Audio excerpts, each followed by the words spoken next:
In my seminars the last few years, I have covered what I have found to be those few simple basic principles that can make major changes in life and lifestyle.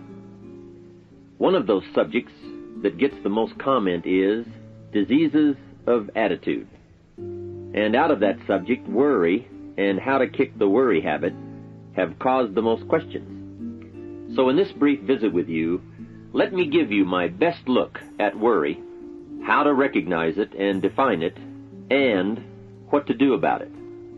And hopefully, these ideas will give you a good chance for confidence over worry. First of all, worry might well be killer number one. And if it is not the number one physical killer, although doctors tell us worriers die sooner than non-worriers, and we have all heard the expression, worry yourself to death, at least it is the number one killer of dreams and achievement, of energy and vitality and lifestyle. I know the damage and effect of this killer, worry, firsthand. I will spare you the details, but over a period of some 3 years, I let worry get out of hand. As I've mentioned before, I became a super worrier. I was good at it. The combination of small and big worries about my circumstances, what people thought of me, my finances, my abilities, the future, my progress, all led to a complete physical collapse, a stay in the hospital, emotional, mental, and physical exhaustion, and a deep despair I couldn't shake. A sad picture for a young man who should have been well on his way to carving out his share of opportunity. I am happy to tell you that good fortune came my way, and as many of you may be aware, I met a man, Mr. Earl Schoaf, with his ideas and inspiration and the help of a very close friend. I worked my way past the minefields of worry and disaster and out into the clear air of mental sunshine. And if I did it, anybody can do it. I'm not saying it's easy. It took me almost a full year to kick the worry habit. It took practice and much effort, but it was well worth it. Remember, don't ask for the task to be easy, just ask for it to be worth it. Don't wish it was easier, wish you were better. Don't ask for less challenge, ask for more skills. Don't ask for less problems, ask for more wisdom. It's the challenge that makes the experience. And life and its color and meaning and adventure for you is this collection of experiences. To wish them away is to wish your life away. So let's get to worry and what it is and what it does, how to define it, and what to do about it. And let's do it with eager, high hope that it won't be long until you will be free of the worry habit and on your way to the life and lifestyle that you want. First of all, let's define worry. There are many ways we could describe it. Worry is fear painting pictures in your mind. And if you watch that mental movie too long, you get a false picture of how things really are. Worry is a mental broadcasting station, and more often than not, it is false or at least distorted propaganda. Worry has that sneaky way of stopping short of giving you all the facts. Worry is often the trickery of mentally filtered facts on the negative side and the bold declaration that these are all the facts. Worry has the mental audacity to suggest that the elevator only runs one way, down. Many times worry is a 5-alarm bell for a wastebasket fire. And worry is a depletion of constructive emotion. It's wasted mental energy. It's like letting the starter run the battery down when the car won't start. And worry is most often a lack of all the facts, a lack of full understanding, a lack of total information, and an unpreparedness of ability, knowledge, talent, courage, faith, and all the other virtues. That should give us a better definition of worry, and remember, left unchecked, it can become like a mad dog loose in the house. And the sorrow and pain and regret is too large a price to pay not to do something about it, and to do it now. You see, if you contemplated the total sum of human suffering long enough, it would drive you mad.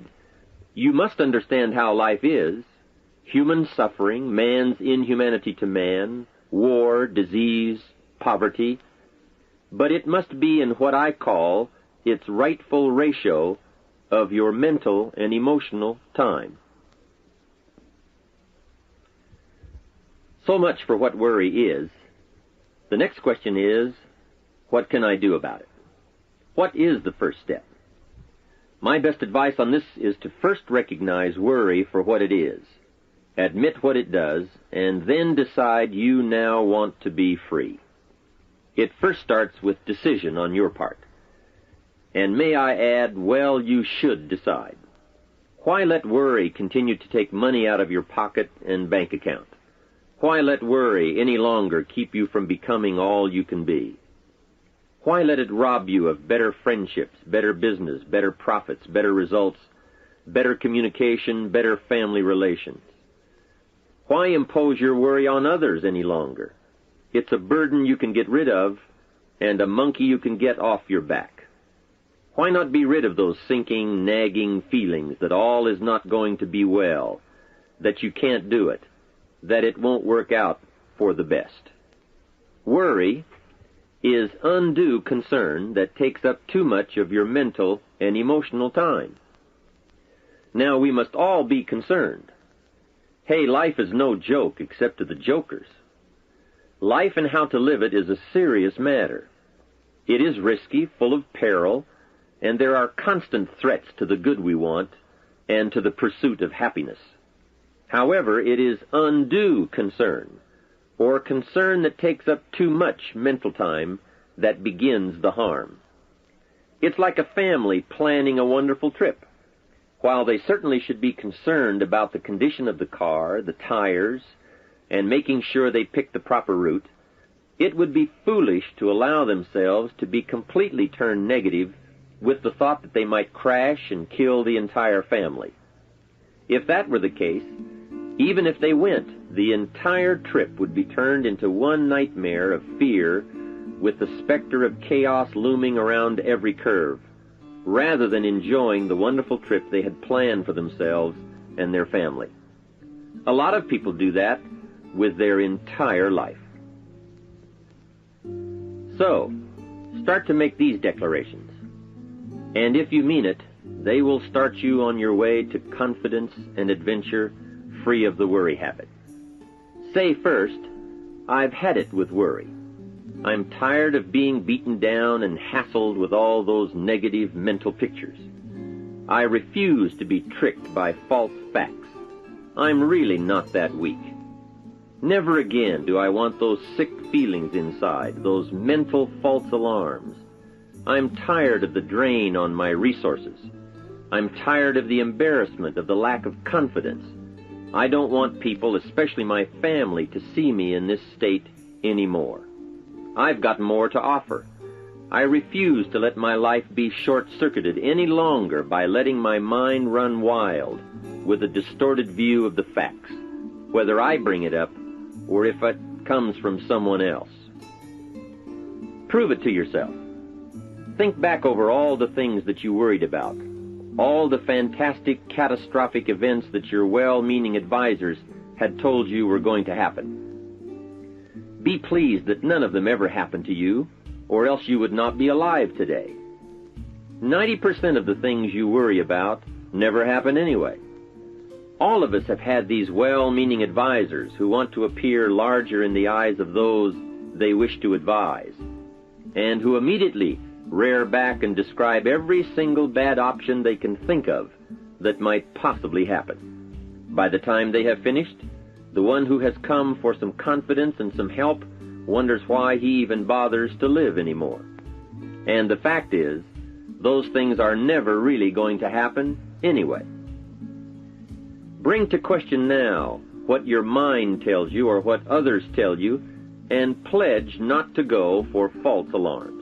I've had it is a good beginning. This first step will start you arguing with your worry thoughts. Soon you will start to examine your fears and worries to see if they are valid, and you won't let your mind play those mental tricks any longer. It is possible to destroy any emotion you have, including worry and fear, by a very simple process, and that is, analyze it to death. Drag it out on the table and look at it. Weigh it against all of your past experiences. Make sure this one can stand against all the past facts you have. You will now start to use worry instead of letting worry use you. It's a beginning, being in control instead of out of control. You will now let concern and the first signs of worry prompt you to learn, ask questions, and look at all sides in order to evaluate true, positive, constructive action. Now you can say, I will let fear advise me of the facts, but I won't let fear tell me these are all the facts. Nor will I let fear determine my reaction to the facts. I will gladly take up the war of faith over doubt, reason over fear, and positive expectation over worry. So talk to yourself right now into a change of attitude. Be persuasive. Go all out. Show yourself the hell if you don't, and the good life of answers and progress if you do. Say to yourself, what a fantastic feeling it must be to stop the panic drain on my mental energy, emotion, and physical strength. Imagine putting all that saved energy and emotion and strength into my action plans for the good life. Hey, accept the challenge. Believe your beliefs, doubt your doubts, stay on the campaign to give worry a bad time. Like being your own conscientious judge, say, I've had it with the presentation of a one-sided story. I sustain the objection that worry has failed to bring out all the facts. I despise these mental courtroom maneuvers that try to belittle my client, me.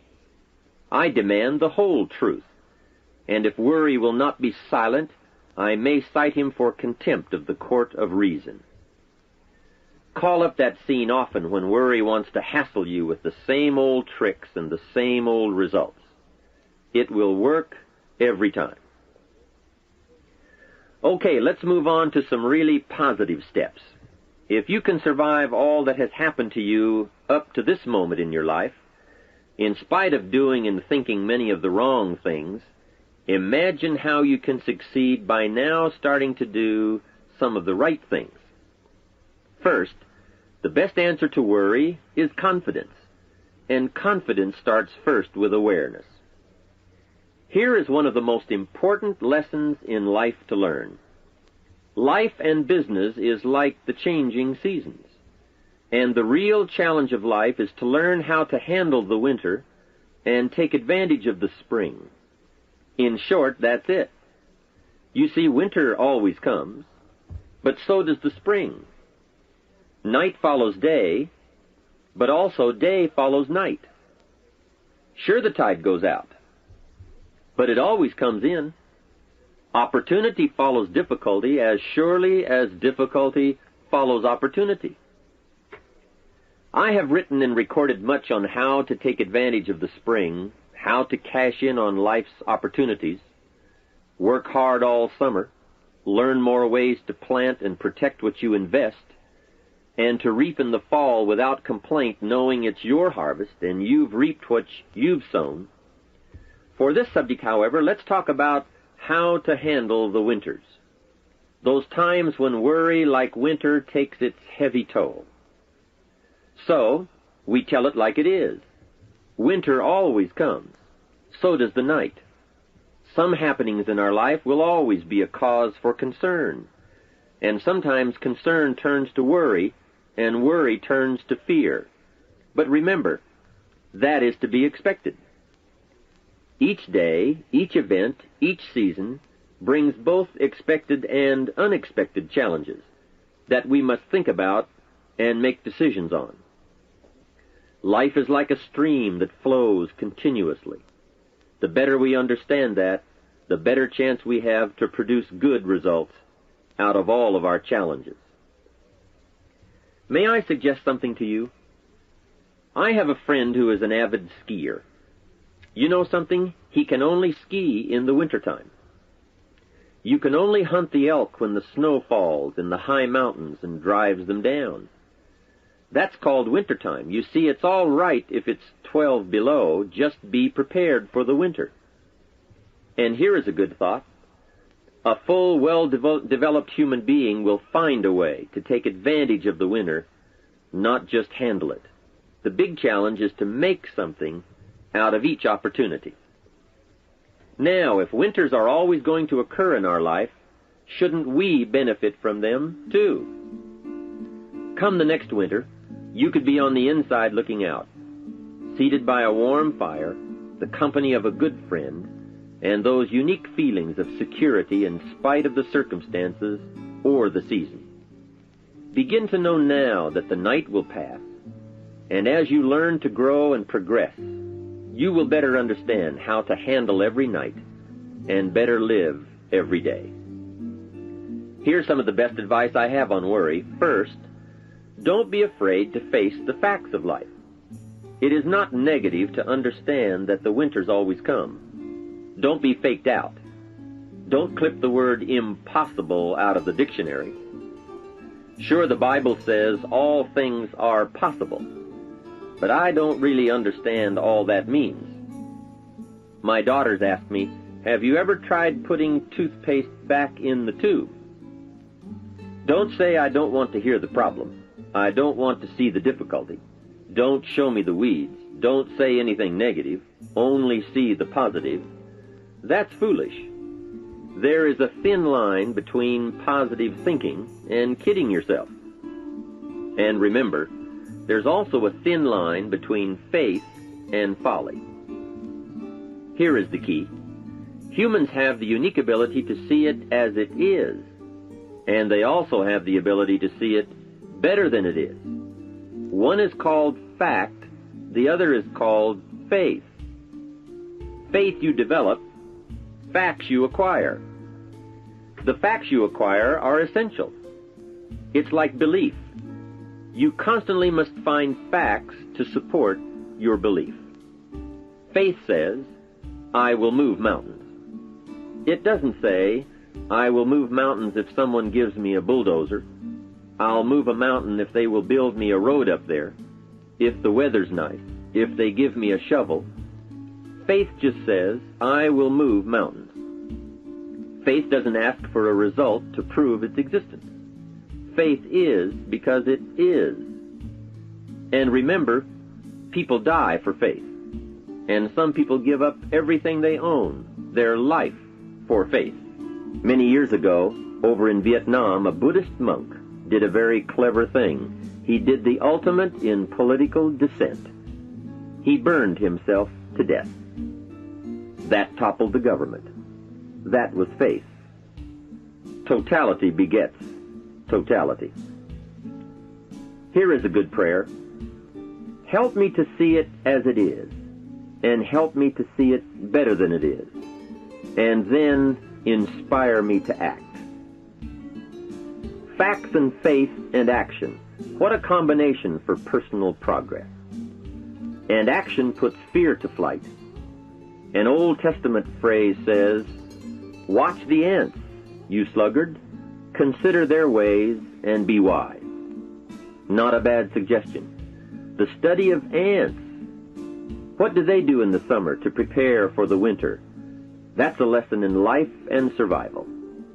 Happiness, wealth, peace, security, success, safety, friendship, reward, results, and all human achievement comes from a growing ability to understand and handle the changing seasons. And so we come right back to the theme of our entire enterprise, self-development. Learn to work harder on yourself than anything else. The key to all success in economics or mental health is self-development. It will all change for the better when you change for the better. It's what you become that really counts. And you are the only variable. So a good statement is, you can't be all positive. You can't be all confident. You can't be all faith. But confidence and faith and courage and inspiration can dominate worry and fear. Physical and emotional forces are always at work, and something will win and conquer. Make sure you give yourself the best chance to get mental and emotional domination over all of your challenges. And here is one of the master keys to the good life: developing the intelligence and accepting the challenge of putting all of your emotional experience into their rightful ratio. Beginning this progress can bring about the most dramatic changes. You see, disappointment is like winter. It always comes. It is foolish to say, don't be disappointed. But you must learn to discipline your disappointment. If it dominates 51% of your time, you're in trouble. Continued heavy disappointment is like 12 months of winter, and 12 months of winter leaves very little alive. Use the guidelines of seasons to adjust to all the meaningful things that happen to you. So concern, fear, and disappointment, like many human emotions, serve a useful purpose as long as they are kept in their rightful ratio. Left unattended, the weeds take over. Disappointment rules. Worry breaks loose. Fear gets the upper hand, and doubt moves in. But managed, worked, given human action with will and knowledge and purpose, and gardens overcome weeds. Faith overcomes doubt, and confidence pushes worry into a small place. The second major key to mastering worry is to respond. Build up inside of you that heavy desire to be free, to get on with building your life and lifestyle. Too much is waiting to delay. Take a new look at your opportunities. Figure out new ways to seize them immediately and make them work for you. And here is a key.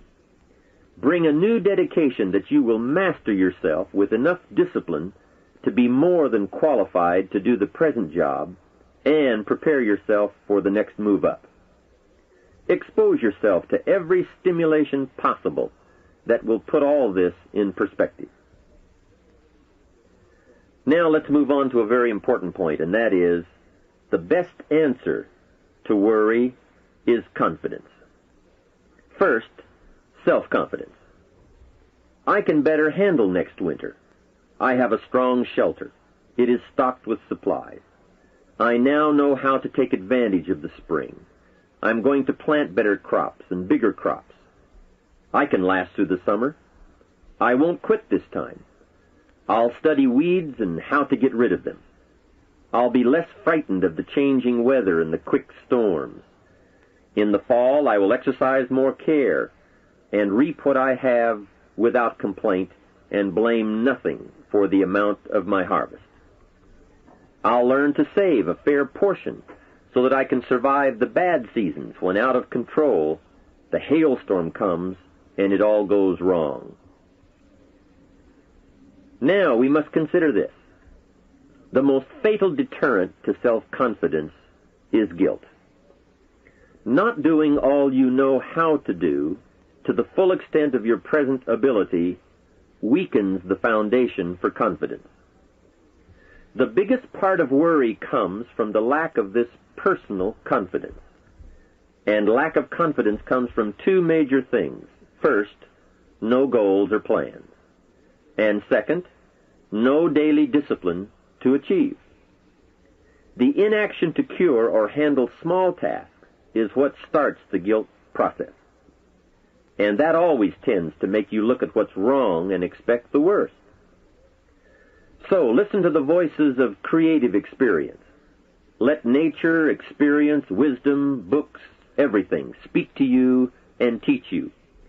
Remember, both opportunity and challenge await action. Everything yields to diligence. It's not what you can do, it's what you will do that counts. And undeveloped ability comes from three problems. First, lack of inspiration to find out. Second, lack of reasons to learn. And third, lack of applied time and action for developing those abilities. Remember, humans are remarkable, a marvelously functioning entity.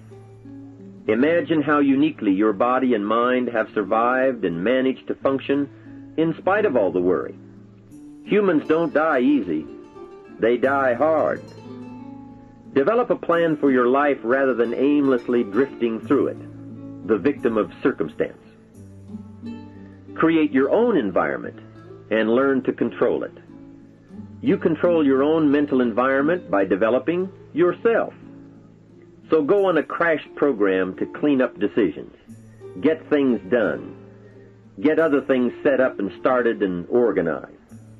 Start doing all the things that would make you feel better: exercise, diet, reading more books. Open a floodgate of positive moves in the right direction. And be thankful. Add up what you do have. Make an actual as well as a conscious mental list of all you possess, tangible as well as intangible. In view of the 4 billion other inhabitants of the world, yours is probably an incredible list. That list and being thankful should then lead to the big step of discipline. The discipline to sit up and listen, the discipline to pay attention, the discipline to give people and kids the gift of your attention, the discipline to be alert, take care of yourself, rest, eat properly, the discipline to talk well and practice good manners. Courtesy is contagious. Take one day and see what a variety of positive steps you can take and projects you can take on. At the end of the day, go over it. Write out the positive steps, the progress on projects, the rest, the exercise, the meals, the hobbies, calls, records, conversations, and letters. And speaking of calls and letters, write at least one encouraging letter or thank you note, and make at least one encouraging phone call or thank you call every week. Then have a friend help you, as one helped me, to get all the facts and prepare for action. From such a friendship, the greatest gift you can draw is the truth. To one of my dearest friends I said just the other day, as my friend, do me the one best thing you can do for me, and that is, tell me the truth. From there I can grow. I can start making wise decisions. We all admire poise, confidence, awareness, courtesy, good manners, courage, health, kindness, attention, beauty, speech, expression, and unhurried intensity, and talent at work. This can be your life. Say with me today, today I will draw on all I've learned and practiced, from curiosity to confidence, and I will utilize it all to meet the experiences and challenges that may come my way or that I may seek out. And if all I know and do does not meet or match some unforeseen challenge or experience, I will keep careful notes and take them to my private conference table and try to figure them out and learn and grow. Mixed in my curiosity is thanks that I'm alive and able to see and feel and learn and handle and enjoy being human and being alive, and having been given a chance to turn challenge into experience. How great to have a mind to expand and a soul to nourish, to have hands that can feel, a heart that can experience, a mind that can inquire and learn, a soul that can soar, a body that can respond, to know love, sadness, hope, disappointment, accomplishment, failure, thrills, terror, appreciation, bafflement, wonder, awe, frustration, misery, confidence, courage, contentment, impatience, expectation, apprehension, fulfillment, music, sound, pictures, art, beauty, and harmony. To have all this happen to one is one thing. To know it is all happening is much more. I wish for you that you might develop a growing awareness of the world around you and your possibilities in it. Develop a sense of history and destiny, and be grateful for the opportunity that you have to participate in that grand endeavor. To sum it all up, first understand what worry is. You now know that it can be beneficial and destructive, depending on your awareness. Next, resolve to be free of the habit. That job is up to you, to work on yourself, to get the right attitude. Next, start the daily action of first cleaning up all your current situations. Remember, little achievements lead to confidence that conquers guilt.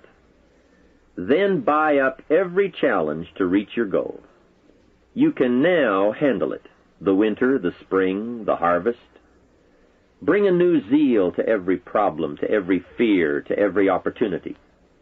The inspiration from it all, and the immediate and future progress that will someday give you a view from the top of your goals, your adventure, and your achievements. In conclusion, let me give you one piece of poetry that sums up what a life of adventure should be like, and how you should feel. You are now a seasoned warrior.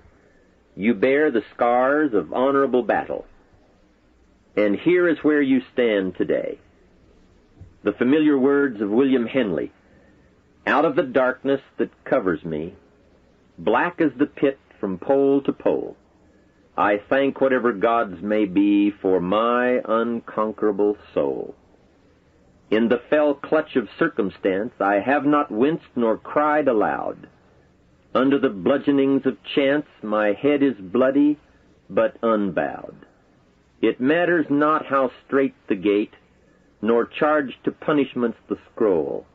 I am the captain of my fate, I am the master of my soul." From all of my staff, and from myself, personally, I want to thank you for listening. Let's do something remarkable. To receive more information on Jim Rohn's speaking schedule and products, please visit his website at www.jimrohn.com, where you can also subscribe to receive free the weekly Jim Rohn Easy newsletter. Or you can call Jim's office at 800-929-0434. In the Dallas-Fort Worth area, please call 817-442-5407. All mail should be directed to Jim Rohn International, 2835 Exchange Boulevard, Suite 200, South Lake, Texas, 76092. Thanks again for listening, and make it your best year ever. Here's to your success.